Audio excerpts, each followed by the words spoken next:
नमस्कार मित्रों, मैं डॉक्टर तन्वी सिंह अपने चैनल इटर्नल एडोसेंस क्लासेस फॉर संस्कृत में एक बार फिर आप सभी का स्वागत करती हूँ। आज हम लेकर आए हैं रुचिरा भाग 1 का षष्ठ पाठ समुद्र तटः।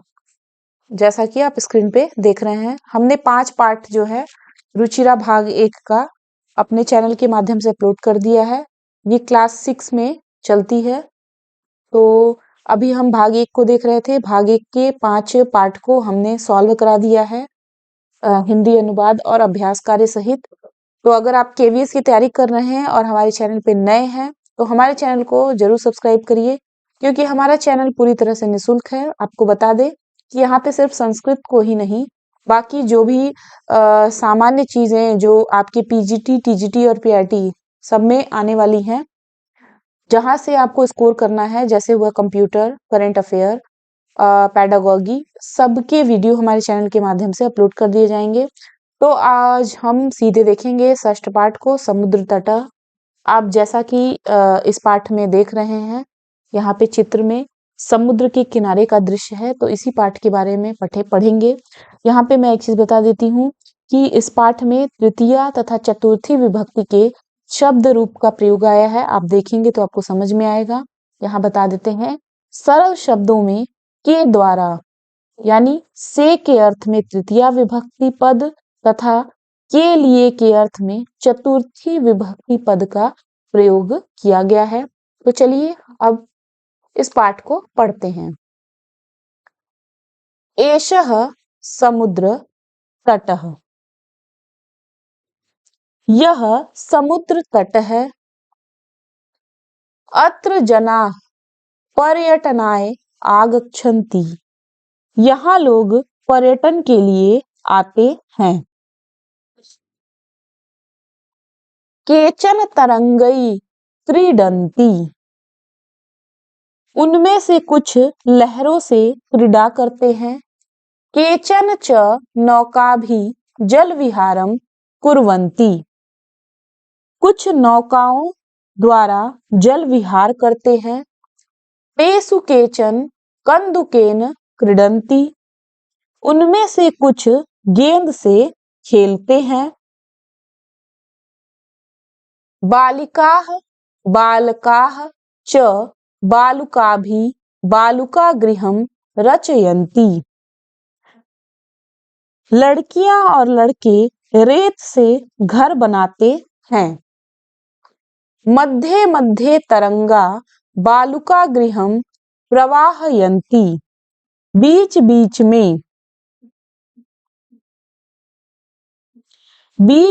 में लहरें रेत का घर बहा ले जाती हैं।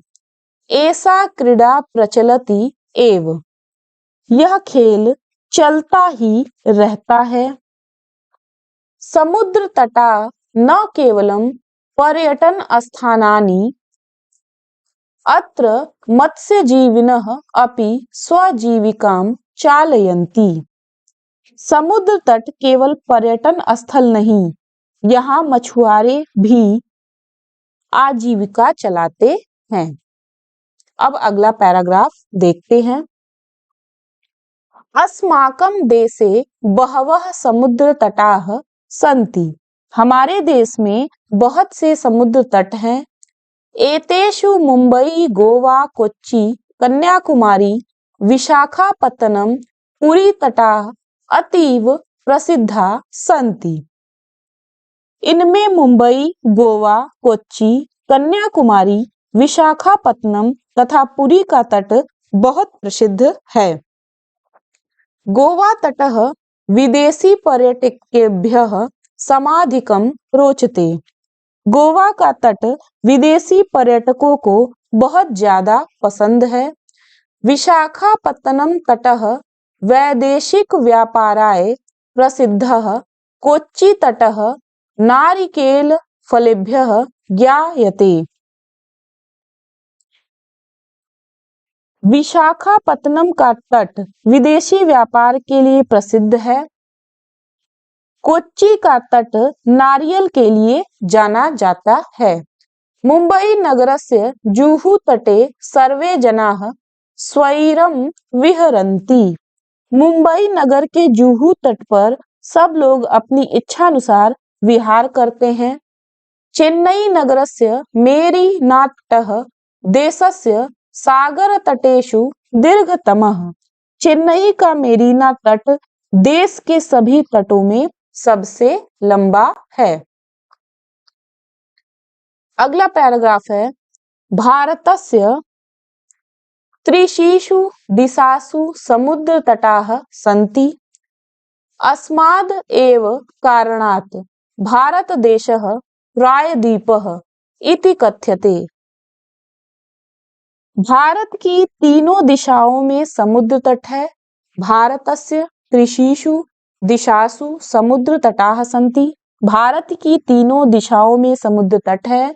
अस्माद् एव कारणात् भारत देशः प्रायद्वीपः इति कथ्यते। इसी कारण से भारत देश को प्रायद्वीप भी कहा जाता है। पूर्व दिशायां बंगोपसागरः, दक्षिण दिशायां हिंद महासागरः, पश्चिम दिशायां च अरब सागरः अस्ति। पूर्व दिशा में बंगाल की खाड़ी, दक्षिण दिशा में हिंद महासागर और पश्चिम दिशा में अरब सागर है। एषा एतेषां त्रयाणाम् अपि सागराणां संगमः कन्याकुमारी तटे भवति। इन तीनों सागरों का संगम कन्याकुमारी के तट पर होता है। अत्र पूर्णिमायां चंद्रोदयः सूर्यास्तं च युगपदेव द्रष्टुम शक्यते।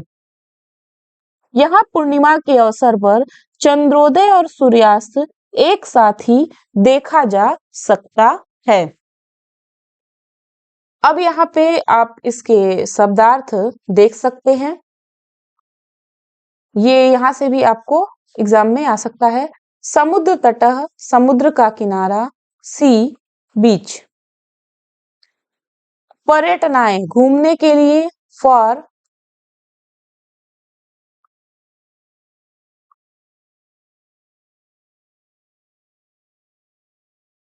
तो पर्यटनाएं का मतलब होता है घूमने के लिए। फॉर एक्सकर्सन, तरंगई, लहरों से, के साथ, विथ वेव्स। नौका भी, नौकाओं के द्वारा, बाय द बोट्स। जल विहारम, जल क्रीड़ा, वाटर गेम। बालुका भी, बालुओं से, विथ सैंड्स। बालुका गृहम, बालू का घर, घरौंदा। सैंड्स, हाउसलेट। मध्य मध्य, बीच बीच में, एट सम इंटरवल। प्रवाहयंती, धो देते हैं, बहा देते हैं, वॉश आउट। प्रचलति एव, चलती ही रहती है, कीप्स गोइंग ऑन। पर्यटन स्थानानि, घूमने की जगह। टूरिस्ट स्पॉट, मत्स्य जीविनः, मछुआरे, फिशरमैन। स्वजीविकाम, अपनी जीविका को, मीन्स ऑफ वंस लिवलीवुड, चालयंती, चलाते हैं, काउजिंग द मूव, अतीव, बहुत अधिक, एक्सकेसिव, एक्सकर्सिव, स्वैरम, बेरोक टोक, यथेच्छ, एस वन प्लीजेस, विहरंती, घूमते हैं, टहलते हैं, रोम, दीर्घतमः, सबसे लंबा, लॉन्गेस्ट, प्रायद्वीपः, तीन तरफ से घिरा भूभाग, पेनिनसुला, संगम, मिलन, कॉन्फ्लुएंस, युगपदेव, युगपत, धनेव, एक ही साथ, एट द सेम टाइम, द्रष्टुम शक्यते, देखा जा सकता है, मे बी सीन। तो इसको आप लोग याद कर लीजिएगा।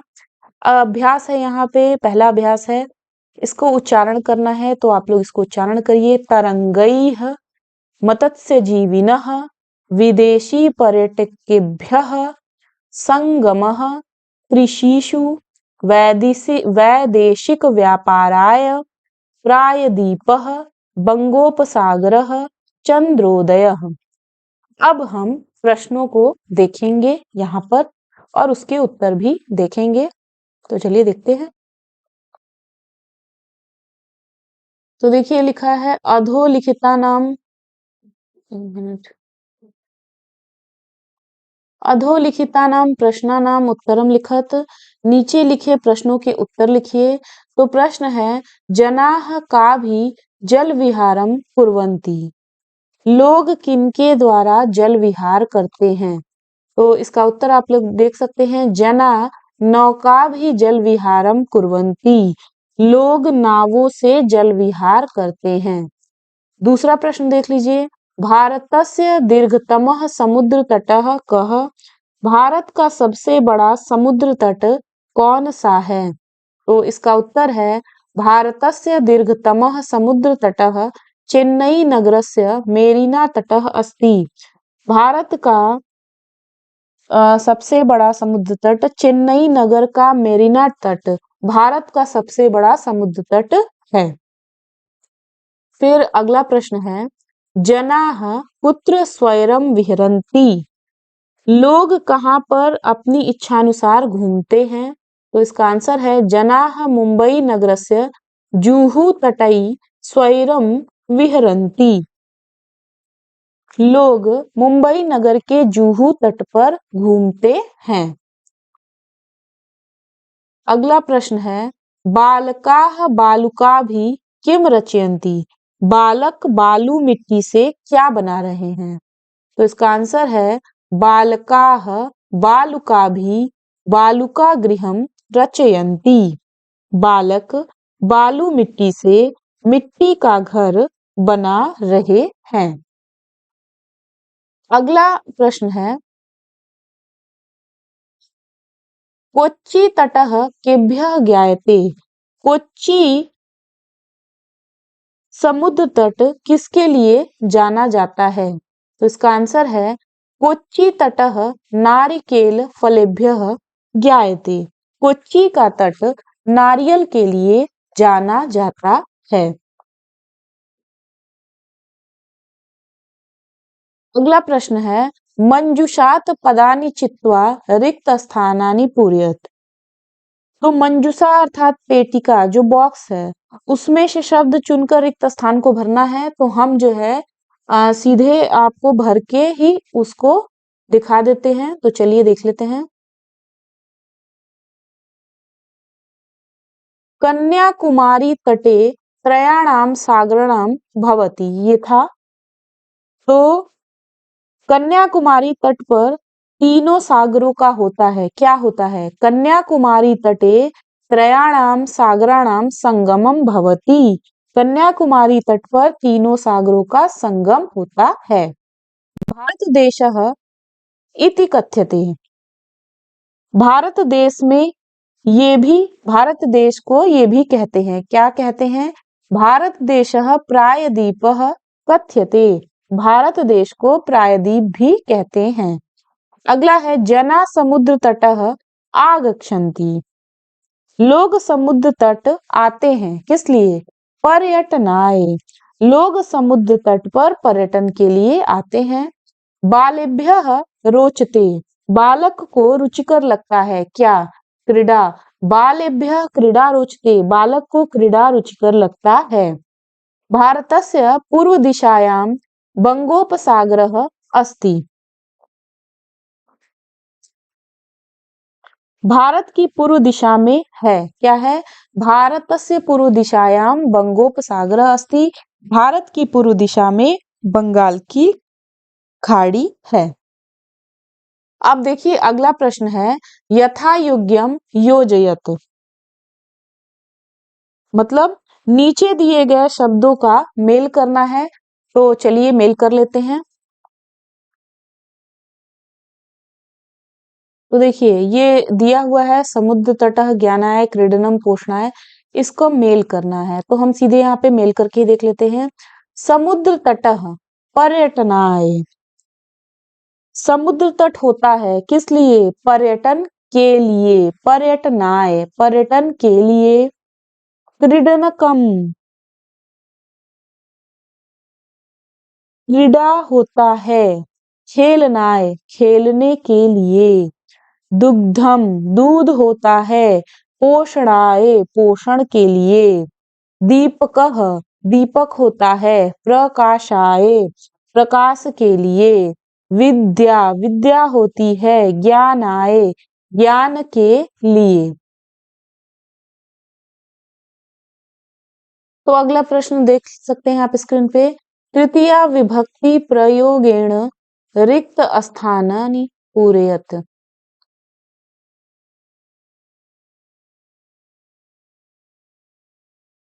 तो कोष्ठक में दिए गए शब्दों में तृतीया विभक्ति का प्रयोग करके इसको भरना है। तो जैसे यहाँ पे दिया है व्योमः मित्रेण सह गच्छति, ये एग्जाम्पल दिया है कि लोग किसके साथ, एक मिनट, व्योम किसके साथ जाता है, तो यहाँ पे दिया है मित्र, तो मित्र का तृतीया विभक्ति का प्रयोग होगा मित्रेण, व्योम मित्र के साथ जाता है। तो वैसे ही ये जितने दिए हैं इनका प्रयोग करना है, तो यहाँ पे आप देख सकते हैं। तो देखिए व्योम मित्रेण सह, व्योम मित्रेण सह गच्छति, तो व्योम मित्र के साथ जाता है, तो मित्रेण जो है तृतीया विभक्ति हो गया। वैसे ही अब आपको बनाना है, बालकाः बालिका भी सह पठन्ति, बालक बालिका के साथ पढ़ते हैं, तृतीया विभक्ति बहुवचन। तडागः कमलै विभाति, तालाब कमलों से सुशोभित होता है। अहमपि कंदुकेन खेलामि, मैं भी गेंद से खेलता हूँ। अश्वाः अश्वय सह धावन्ति, घोड़े घोड़ों के साथ दौड़ते हैं। मृगाः मृगै सह चरन्ति, हिरण हिरणों के साथ चर रहे हैं। अब अगला प्रश्न देख सकते हैं, अधोलिखित वित्र चित्रम पश्यत, उदाहरणानुसारेण कोष्ठक गतै शब्दै उचित वाक्यानि रचयत।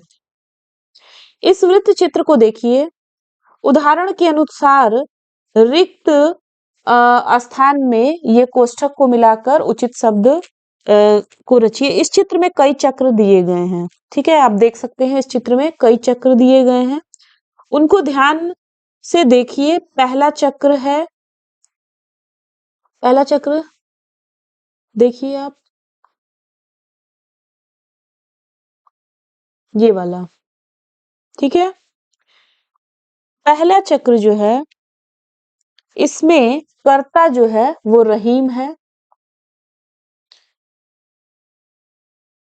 दूसरा, इसमें कुछ शब्द है, इसमें हमें उचित विभक्ति का प्रयोग करना है। तीसरे, ठीक है, पहला जो चक्र है, एक मिनट, पहला जो चक्र है इसमें कर्ता है, ये आप देख सकते हैं कर्ता, ये रहीम है, ठीक है, इसी से ये आपका कर्ता है। दूसरा जो चक्र है, ये आप जो दूसरा वाला चक्र देख रहे हैं, इसमें कुछ शब्द दिया हुआ है, इसमें हमें उचित विभक्ति का प्रयोग करना है। ये वो तीसरा वाला जो चक्र है, इसके शब्द सभी के लिए समान रहेंगे। चौथा चक्र में क्रिया शब्द है, ये जो चौथा चक्र है इसमें देख सकते हैं क्रीडति, आगच्छत, रचयति, पिबत, करोति, छिप, जितना भी है ये क्रिया शब्द है, ये भी सब में समान रहेंगे। तो किस तरह से हम इनके वाक्य बनाएंगे, एक वाक्य सब में पहला शब्द में तृतीया विभक्ति का प्रयोग करके बनाएंगे। पहला वाक्य जो बनाएंगे, रहीम, रहीम, चलिए इसको हम लोग देख लेते हैं सीधे सीधे बना के, ऐसे आप लोग को देखिए यहाँ दिया है ना, पहला रहीमः मित्रेण सह क्रीडति, यहाँ देख रहे हैं रहीम, ये मित्र हो गया, ये हो गया सह, और ये हो गया क्रीडति। तो पहला शब्द बन गया रहीमः मित्रेण सह क्रीडति, रहीम मित्र के साथ खेलता है, ठीक है। तो चलिए अब बाकी जो शब्द हैं उनको भी बना के देख लेते हैं। तो देखिए, रहीमः मित्रेण सह क्रीडति, रहीम मित्र के साथ खेलता है। दूसरा शब्द बनेगा रहीमः द्विचक्रिकया आपणम गच्छति। रहीम साइकिल से बाजार जाता है। रहीमः कलमेन पत्रम लिखति। रहीम कलम से पत्र लिखता है। रहीमः हस्तेन कंदुकम क्षिपति। रहीम हाथ से गेंद खेलता है, गेंद फेंकता है। रहीमः नौकाया जल विहारम करोति। रहीम नौका से जल विहार करता है। रहीमः चषकेन जलम पिबति। रहीम गिलास से पानी पीता है। रहीमः तूलिकया चित्रम रचयति। रहीम ब्रश से चित्र बनाता है। रहीमः वायुयानेन ह्यः आगच्छत। रहीम हवाई जहाज से कल यानी बीता हुआ कल उससे यानी रहीम हवाई जहाज से कल आया। अब हम अगला प्रश्न देखते हैं। देखिए अगला प्रश्न है कोष्ठकात उचित पद प्रयोगेण रिक्त स्थानानि पूरयत।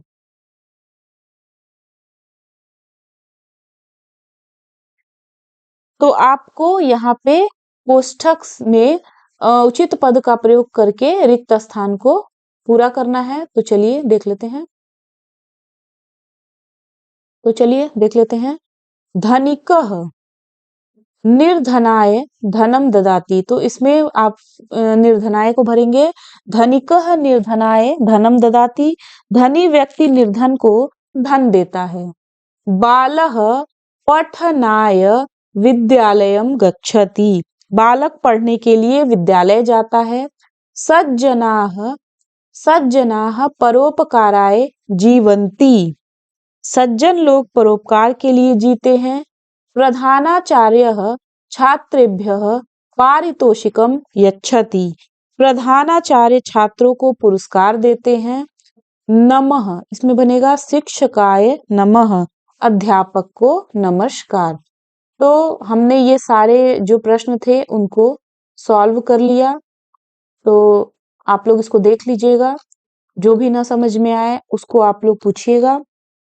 तो ये पूरा क्लास आपको कैसा लगा आप इसको जरूर बताइएगा। जैसे जैसे हम आगे बढ़ेंगे हमारे कठिनता का स्तर बढ़ते जाएगा। हमने रुचिरा भाग 1 का क्लास 6 का पाठ 6 तक पढ़ लिया है और हमारे चैनल के माध्यम से करंट अफेयर और कंप्यूटर के बहुत सारे वीडियो अपलोड कर दिए गए। उनको भी आप जाकर देख लीजिएगा क्योंकि सिर्फ संस्कृत पढ़ने से आपको सिलेक्शन नहीं मिलेगा। तो चलिए मिलते हैं अगली क्लास में। तब तक के लिए नमः संस्कृताय। धन्यवाद।